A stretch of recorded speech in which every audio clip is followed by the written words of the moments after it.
The event of Karbala, which occurred about 1,400 years ago in present-day Iraq, remains a significant episode in Islamic history. It was here that the army of Yazid martyred Hazrat Muhammad's grandson, Hazrat Hussain R.A., along with his family. This confrontation at Karbala represents a perpetual struggle between truth and falsehood that will be remembered until the Day of Judgment.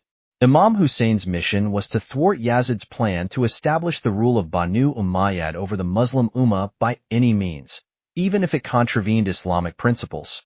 His ultimate goal was to safeguard the foundations of Islam and guide his followers.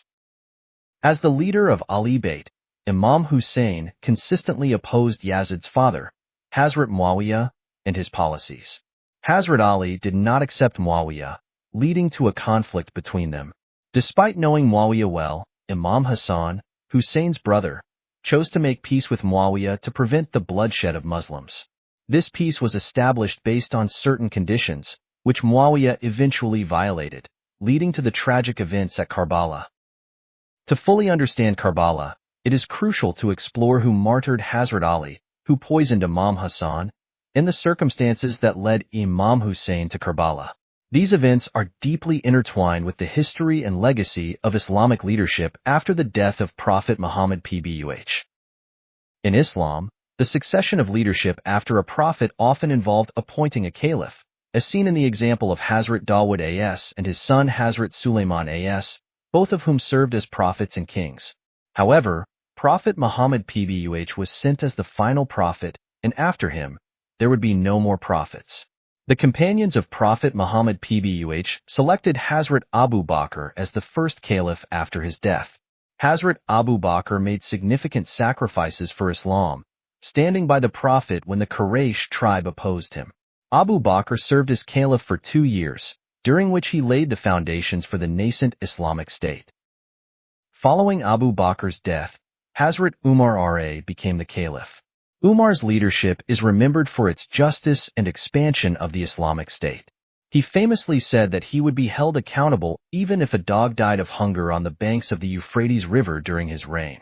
Under Umar's caliphate, Muslims conquered vast territories, expanding their rule to Arabia, Egypt, and Khorasan. Muslims controlled about 60% of the world's land during his rule. Amid these expansions, Hazrat Umar appointed Emir Muawiyah as the governor of Sham, Syria, after the region's previous governor died. This decision was made with the consensus of the people and the companions, as it was crucial to have immediate governance to avoid a leadership vacuum in the distant region. Umar's 10-year caliphate ended with his martyrdom by a Persian slave, marking the beginning of significant internal conflicts within Islam.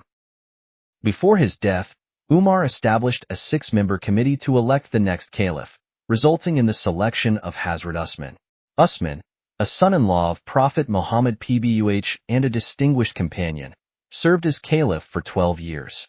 The Prophet PBUH had given Usman the glad tidings of paradise on 3 occasions. When he was on his way to Masjid Nabawi, when he endowed a well for the Muslims, and during the Battle of Tabuk when he donated 700 camels laden with goods for his fellow Muslims. Despite these commendable actions, Usman's caliphate faced significant challenges. He was accused of nepotism, favoring his relatives and friends with government positions and benefits. These accusations contributed to the unrest that ultimately led to his assassination, which marked a turning point in Islamic history. This internal strife weakened the Islamic State, despite its vast territorial control. The martyrdom of Hazrat Ali, the poisoning of Imam Hussain, and the events leading to Imam Hussein's journey to Karbala are critical elements in understanding the broader context of the Karbala tragedy. Hazrat Ali, the cousin and son-in-law of Prophet Muhammad PBUH, was assassinated, creating a leadership vacuum and deepening divisions within the Muslim community. Imam Hussain, who initially made peace with Muawiyah to prevent further bloodshed, was later poisoned, likely as part of the broader power struggle that plagued the early Islamic State. Imam Hussein's journey to Karbala was a direct response to the political and moral corruption he perceived in Yazid's rule. Hussein's refusal to pledge allegiance to Yazid was a stand against tyranny and a commitment to uphold Islamic values. His martyrdom at Karbala, along with his family, symbolizes the ultimate sacrifice for truth and justice.